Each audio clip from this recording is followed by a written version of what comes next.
कि सर पापा ने भेजा है सिविल सर्वेंट बनने के लिए या आईएएस की तैयारी करने के लिए, लेकिन 2 साल दिए या 2.5 साल दिए, 3 साल दिए कि इतने में या तो बन जाना, नहीं तो फिर शादी कर देंगे। क्या उम्मीदों में भी स्त्री पुरुष होता है? क्या लड़कियों को भी आईएएस बनने की कोशिश करनी चाहिए और क्या उनकी तैयारी करने का तरीका बिल्कुल वही होता है जो लड़कों का होता है? टीचिंग कर लीजिए, या अगर सिविल सर्विसेज में आ ही गए हैं तो डेस्क पोस्टिंग ले लीजिए, क्यों फील्ड पोस्टिंग लेनी है? क्या करोल बाग की गलियां, क्या मुखर्जी नगर की गलियां जिनमें लड़कियों की संख्या कम नहीं है, उसमें काफी लड़कियां, लेकिन क्या उनके संघर्ष एक जैसे हैं या उन संघर्षों पर उनकी सोशल कैटेगरी यानी उनका जेंडर कोई भूमिका अदा करता है? नमस्ते दोस्त, प्लीज सिट डाउन में आपका स्वागत है। क्या उम्मीदों में भी स्त्री पुरुष होता है? क्या लड़कियों को भी आईएएस बनने की कोशिश करनी चाहिए और क्या उनकी तैयारी करने का तरीका बिल्कुल वही होता है जो लड़कों का होता है? आज हम इस विषय पर थोड़ा गंभीरता से, गहनता से इसे समझने की कोशिश करेंगे कि क्या हमारी एस्पिरेशंस, उनका भी कोई जेंडर है। और ये इंपॉर्टेंट इसलिए है क्योंकि कई सारे डेटा, कई सारे तथ्य आपको हैरान करेंगे। मसलन मुझे नहीं पता कि आपको ये मालूम है या नहीं, लेकिन 2010-12 से लेके आज तक जो सिविल सर्विसेज है उसमें, खासतौर से अगर हम आईएएस की बात करें, तो उसमें लड़कियों की भागीदारी, हिस्सेदारी सेवा में, सर्विस में, फाइनल सिलेक्शन में अराउंड 30% है। मैक्सिमम 34% तक आया, लेकिन कुल मिलाकर अगर हम औसत लें तो 34% कुल मिलाकर लड़कियां इस सर्विस में हैं। लेकिन क्या आपको यह मालूम है कि बावजूद इसके कि सर्विस में 34% लड़कियां हैं, बहुत सारे डिस्ट्रिक्ट्स में डीएम लड़कियां नहीं।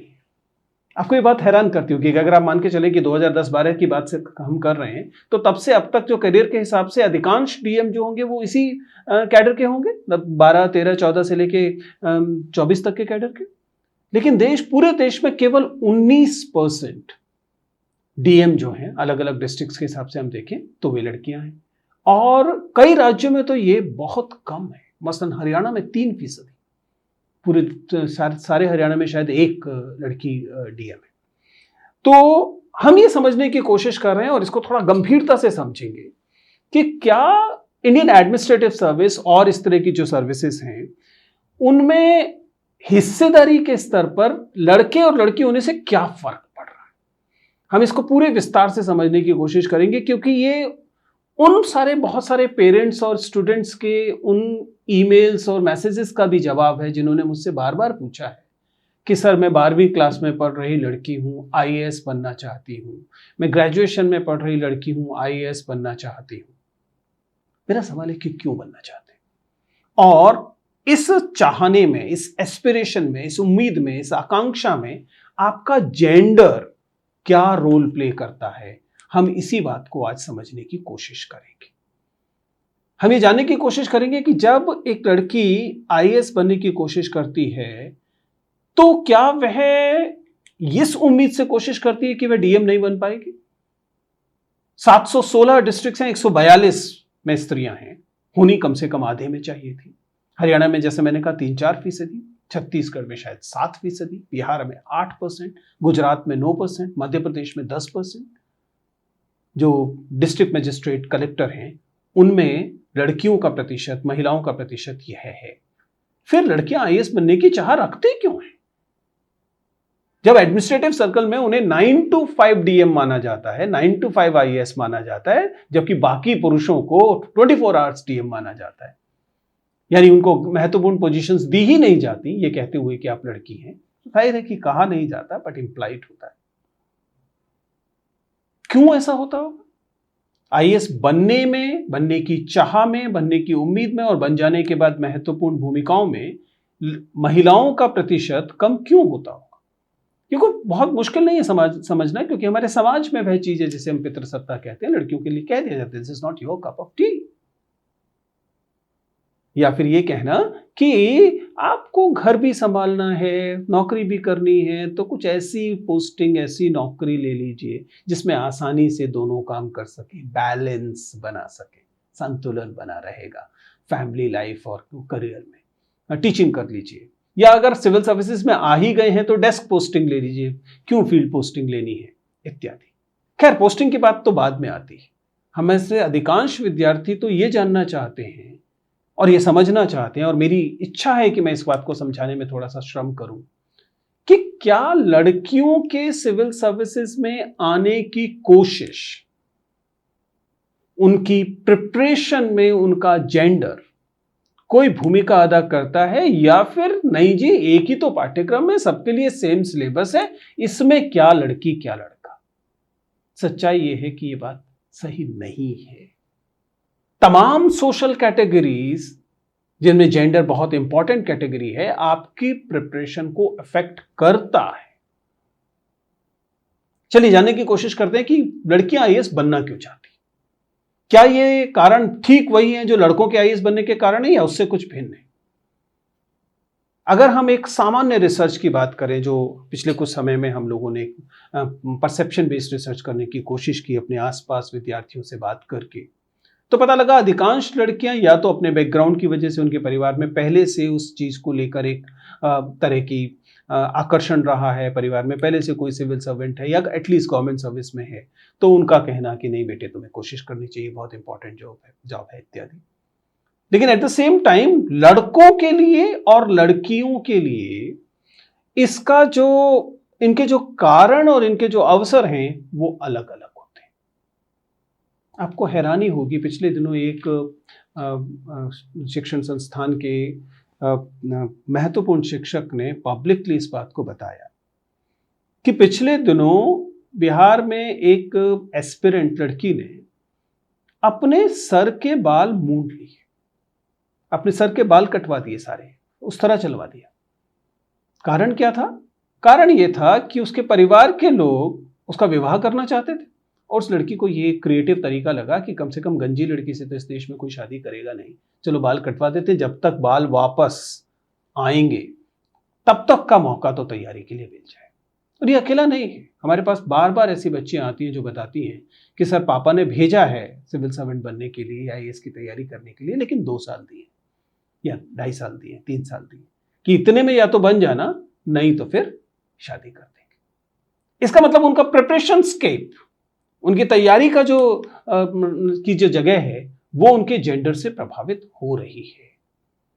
तो क्यों ना हम ये समझने की कोशिश करें कि कैसे जेंडर प्रभावित करता है लोगों की एस्पिरेशंस को, इच्छा को कुछ बनने की, क्या बनना चाहिए इस बात की, और क्या तैयारी करने की प्रक्रिया लड़के और लड़की की एक जैसी होती है, क्या उनको एक जैसे संघर्ष करने पड़ते हैं जब वो करोल बाग या मुखर्जी नगर में होते हैं, या उनके संघर्षों में कुछ अंतर है।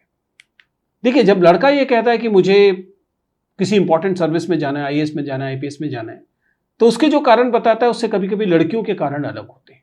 जैसा मैंने कहा, घर के परिवार के का प्रभाव हो सकता है, या फिर कई बार उन्होंने कुछ सहा है, पति, शादी हो गई थी तो पति के हाथ, या समाज में किसी अन्य व्यक्ति के हाथ किसी किस्म का हैरेसमेंट, और उसे लगता है कि यदि मैं कुछ बन जाऊंगी तो संभव है कि मुझे इस हैरेसमेंट का, कहिए कि बदला लेने का मौका मिलेगा। नॉट एग्जैक्टली इंडिविजुअल से बदला, लेकिन मैं कुछ बन जाऊंगी तो लोग मुझे एक भिन्न नजरिए से देखेंगे। In other words, to get respect in the society. That is one of the primary reason why girls in our society aspire to become government officers, especially services like IAS. But that was not my primary objective about this video. मैं इस video में बात करना चाह रहा था कि क्या हमारा प्रिपरेशन स्पेस जेंडर्ड है? क्या करोल बाग की गलियां, क्या मुखर्जी नगर की गलियां, जिनमें लड़कियों की संख्या कम नहीं है, उसमें काफी लड़कियां, लेकिन क्या उनके संघर्ष एक जैसे हैं, या उन संघर्षों पर उनकी सोशल कैटेगरी यानी उनका जेंडर कोई भूमिका अदा करता है?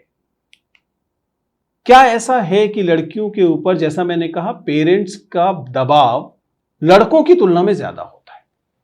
लड़कों के मामले में अकेला जो भय है पेरेंट्स का, वो क्या है? एकमात्र भय है कि अगर लड़के का चयन नहीं हुआ तो उसके करियर का क्या होगा। लड़कियों के मामले में यह भय इससे ज्यादा है। पेरेंट्स का भय है कि जाहिर है ये भय तो है ही कि अगर चयन नहीं हुआ तो उसका करियर का क्या होगा। इसके साथ ही अन्य भय, मसलन उसकी सुरक्षा का भय।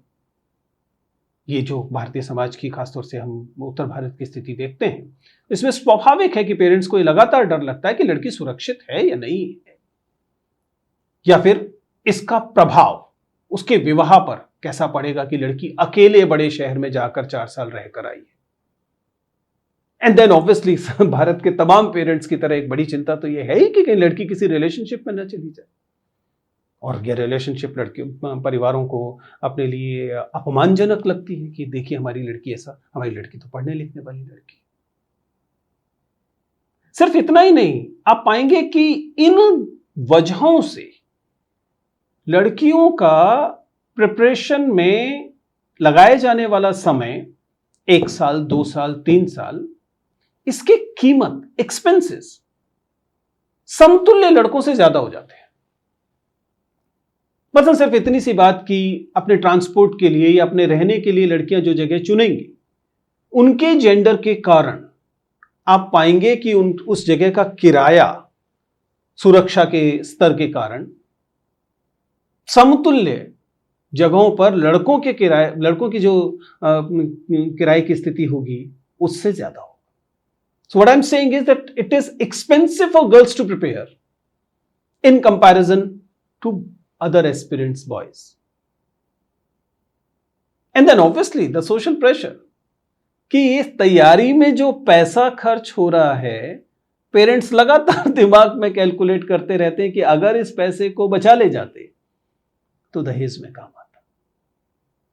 And all of this collectively लड़की पर दबाव को बढ़ा देते हैं,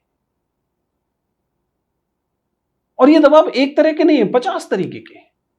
आप पाएंगे कि बहुत सारी जगहों पर, यूनिवर्सिटी के हॉस्टल्स में, यहां तक कि कई बार प्राइवेट हॉस्टल्स में बाकायदा समय की पाबंदी होगी, आप किस समय पर जाओगे, किस समय पर नहीं जाओगे। कोचिंग के लिए जाने वाली क्लासेस के टाइम के हिसाब से आपका पीजी का, हॉस्टल का टाइम जुड़ पा रहा है कि नहीं जुड़ पा रहा, वह परेशानी होगी। आई एम श्योर कि आप लोगों के हाथ, आपके सामने वह पिछले दिनों जो Kingsway camp, Hudson line, autumn line वाला जो वीडियो था इस इलाके का, जिसमें उस लड़के ने किसी लड़की पर बिना कारण, परिचित भी नहीं सुना है, हमला किया। सुरक्षा की स्थितियां, क्योंकि जिस वातावरण में, दबाव के वातावरण में आप हैं, वहां पर इस किस्म के अपराधों की संभावना स्वाभाविक तौर पर बढ़ जाती है। ये एस्पिरेशंस वाली जगह हैं जहां पर एस्पिरेशन पूरी ना होने वाले लड़के एक समय के बाद इतने फ्रस्ट्रेशन में आ चुके हो सकते हैं कि उनके अपराध की तरफ जाने की संभावनाएं बहुत ज्यादा हो जाती है। और हमारा समाज, आप जानते हैं कि इन मानसिक अवस्थाओं को हैंडल करने के लिए किसी किस्म के स्ट्रक्चर्स खड़ा नहीं करता है, या वो स्ट्रक्चर बहुत नाकाफी। वे लड़कियां जो अपने घर से बाहर आकर रहती हैं, उनमें से बहुत सारी लड़कियों के लिए पहला अवसर होता है अपने घर को छोड़ने का। वे निकली तो सीधा तैयारी के लिए, उन्होंने बाकी अपने भाइयों की तरह गलियों में, मोहल्लों में और थोड़े थोड़े दूरी पर जाकर पढ़ाई लिखाई, खेलने कूदने, घूमने वाले अवसरों से वो वंचित रही। यानी जब वो पहली बार बाहर आती हैं तो इफेक्टिवली वो अपने कंफर्ट जोन से पहली बार निकल रही होती। मैं पिछले दिनों डिफरेंट एनआईटीज में था, और अलग अलग एनआईटीज में मैंने बड़ी एक रोचक बात देखी। फर्स्ट ईयर के बच्चे, खास तौर से लड़कियां, वे जब पहली बार इन कैंपसेस में पहुंचते हैं, हॉस्टल्स में रहना शुरू करते हैं, वे लगातार अपने घर को ज्यादा मिस कर रहे होते हैं। इसलिए इन कैंपसेस में विशेष व्यवस्था की गई कि फर्स्ट ईयर के बच्चों को, 3 बच्चों को एक साथ बैठा कमरे में रखा जाए, 2 बच्चों को रखा जाए, क्योंकि उनको आदत नहीं थी। लड़कियों के साथ ये ज्यादा होता है। So coming out of comfort zone पहली बार हो रहा है, और इसका परिणाम जाहिर है कि उनकी तैयारी में पड़ता है। वो पहले ही दिन से एकदम बिंदास तरीके से अपनी तैयारी नहीं कर रही होती है, क्योंकि वो उस होम सिकनेस से जो उनके जिंदगी में पहली बार आई है, क्योंकि वो घर से बाहर निकले थे और जो लड़कों की तुलना में ज्यादा आती है, उससे भुगतना। तो आप देख रहे हैं कि उनकी सुरक्षा उन्हें परेशान कर रही है, उनकी एस्पिरेशन की वजहें अलग होने से उनकी तैयारी भिन्न हो जा रही है, उनके जो रहने, उनके खाने, उनकी तैयारी के में जलने वाली लॉजिस्टिक्स भिन्न होने की वजह से उनकी तैयारी अलग हो जा रही है। सच्चाई यह है कि लड़के और लड़कियों का एग्जामिनेशन में सिलेबस छोड़ दिया जाए तो तैयारी में बहुत कम चीजें हैं जो एक जैसी। बहुत अंतर है, और यह अंतर लड़कियों ने चाहा नहीं है, यह अंतर दरअसल इस समाज ने क्रिएट किया है। आपकी एस्पिरेशंस का एक जेंडर होता है, आप इसे माने या ना माने। आपकी एस्पिरेशंस दरअसल जेंडर कंस्ट्रक्ट होती है।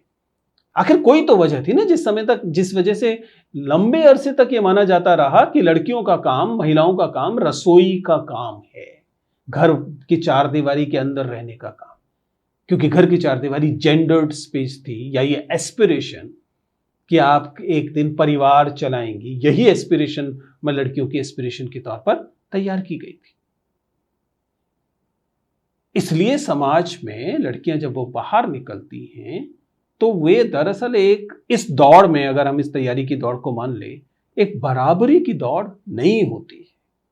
इस बात को एप्रिशिएट किया जाना जरूरी है। And then you're in a space in Karol Bagh, you're in a space in Mukherjee Nagar and places like that, जहां आपकी उम्र के बहुत सारे अन्य लोग हैं, लड़के हैं, तो लगातार इस बात की आशंका रहती है कि get into relationships, which is a nice thing to do, but sometimes the relationships are very toxic.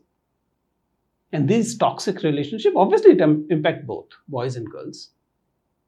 But then boys have some support structure outside their home.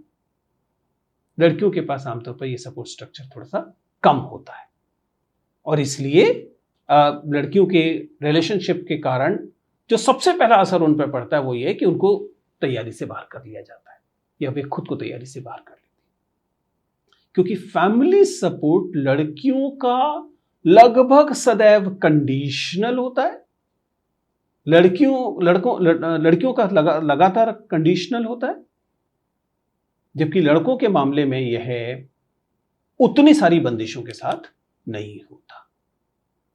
और इसी वजह से ये जो रिलेशनशिप्स वाले डिस्ट्रैक्शंस हैं या अन्य चीजों वाले फैमिली वाले डिस्ट्रैक्शंस हैं, ये भी डिस्प्रपोर्शनेटली हाई होते हैं लड़कियों को। कुल मिलाकर जो हम बताने की कोशिश कर रहे हैं वो यह है कि जेंडर आपकी तैयारी में एक अहम रोल प्ले करता है। अब यहां पर ऑपरेटिंग पार्ट यह है कि have you taken it into consideration? If you are a girl aspirant, have you taken into consideration that how your strategy is to be calibrated as per your gender? If you are a teacher teaching in a class where both boys and girls are there, have you factored in the fact that the learning process of girls will not be entirely the same as that of boys? हम कहने की कोशिश ये कर रहे हैं कि जिस प्रकार आकांक्षाओं को जेंडर से प्रभावित होना होता है, वैसे ही तैयारी को जेंडर से प्रभावित होना होता है। इसलिए कृपया इस बात को समझिए कि इसी आधार पर आपको अपनी रणनीति को भी जेंडर्ड तरीके से समझना चाहिए। ये नहीं मान लेना चाहिए कि सबकी तैयारी irrespective of their social categories, here we are talking about gender, the thing is the other social categories also work in the same way, but gender is the most prominent one.